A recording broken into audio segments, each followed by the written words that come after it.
Right, so the first thing is to make sure that you recognize what parent function corresponds with the graphs. Okay, so these early questions, again, as we kind of progress into it, early problems on your homework are going to provide the parent function for you. So you see on all of these, the parent function is provided for you, but eventually, and when you get to the quizzes and tests, you'll need to be able to select which one is the correct parent function. Okay, and so when we look at this problem right here, sketch the graph of the square root of x plus 3 minus 5. Okay, so what's happening, again, you can work either inside or out. I will tend to work outside first. So what's happening on the outside? The vertical shift is down 5. Right? Minus 5 is on the outside of the function. And what's happening on the inside? What value of x gives us a 0 inside this function? A negative, so that's to the left, 3. So right here you can see what's going to happen to this graph. What we're going to do is we're going to move everything, and again, you need to find 2 points that you can shift. So the first point is going to be this origin anytime you can.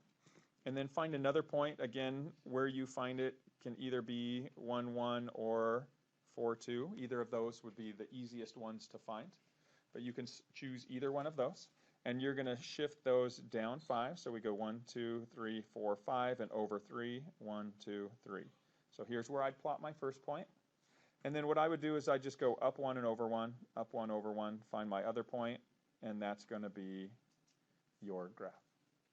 And so this is the shifted graph of the square root of x plus 3, all minus 5. Okay, so when you're sketching these graphs, the idea is you're using these transformation rules to find points that allow you to sketch the graph. The absolute value we see here is the parent function. Okay, and we have a shift of what? Again, I'm going to start with my vertical shift. So what is the vertical shift here? In this one it is down 1. The vertical shift falls outside my function, so I'm going to move everything down 1. And then what value of x gives me a 0 inside? 9. 9 is a positive number, so that moves to the right. And so what I'm going to do is I'm going to take my points, and again, here's my first point, and then up 1 over 1. Anytime I can go up 1 over 1 makes it an easy graph to sketch when you have the tools that automatically sketch it for you.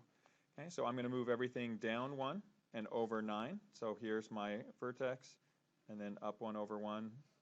When I plot that second point, it will fill in the rest of the graph for me. So this is what your graph will look like. Okay, and then my quadratic, my parabola, what is my vertical shift? Negative 9. So down 9 is my vertical shift, and what value of x gives me a 0 inside this function? 4. 4 is a positive number. So to the right, 4.